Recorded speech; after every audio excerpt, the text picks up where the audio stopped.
Joining me to break down the loss and where Dallas stands today is Locked On Cowboys podcast host Landon McCool. Good morning to you, Landon.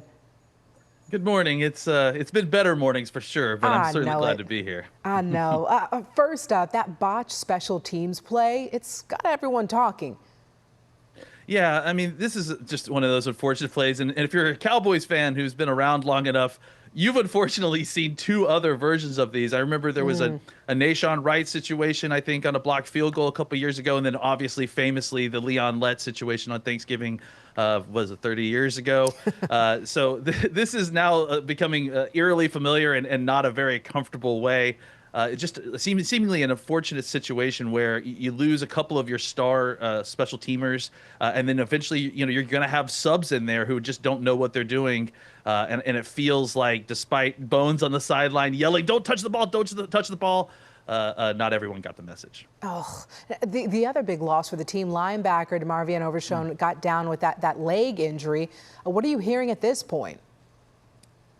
Not good news. I mean, there's still tests to be done, it sounds like, but it sounds like it's potentially even a worse injury than last year's injury, potentially multiple ligaments. Like you said, this is still early days, but the tenor of what's coming out of the locker room and the people in the locker room about this injury, it's awful. It really does sound terrible, and especially considering what a great guy Overshown is and how loved he is in this locker room.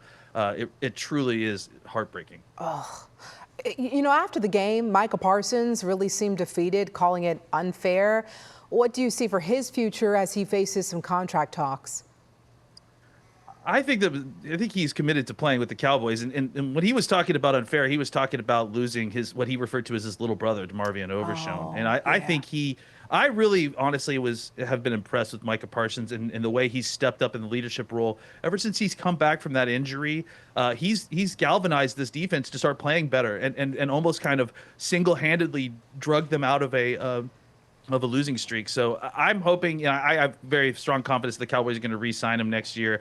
I think he wants to be a Cowboy for life, and I think Jerry Jones is trying to make that happen as well. Yeah, I feel that as well. Do you expect to see any changes after this game, maybe anything for the rest of the season?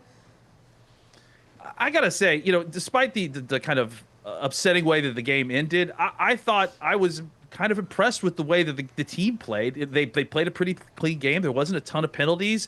This was simply a case where a down roster person made a bad play at the end of the game, but for the most of the game, you felt like you were playing to win the game and against you're playing good defense against an MVP caliber quarterback. So all this is to say, I think that this team is continuing to play and fight for Mike McCarthy. I don't know what that means for his long-term future here.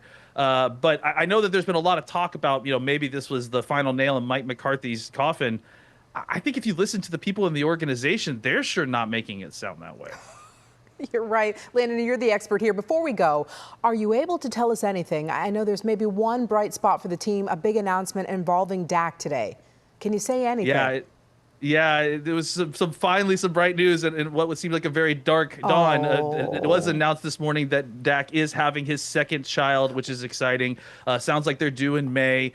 So it does sound like it's going to be another little girl. So hashtag girl dad is still strong and alive and kicking and growing at this point. So maybe with that extra dose of girl dad power, he can drive us to a Super Bowl in 2025. I don't know how I missed that. Landon, thank you. Thank you so much for joining us here on Midday. Thank you. All right, let me get this information out there so that people can watch. You can watch Landon with new episodes of Locked On Cowboys every day. You can watch wherever you get your podcasts, and today on our streaming app, WFAA+. A new episode set to stream at 1 this afternoon. You can get the app free on your Roku, Amazon Fire, and Apple TV.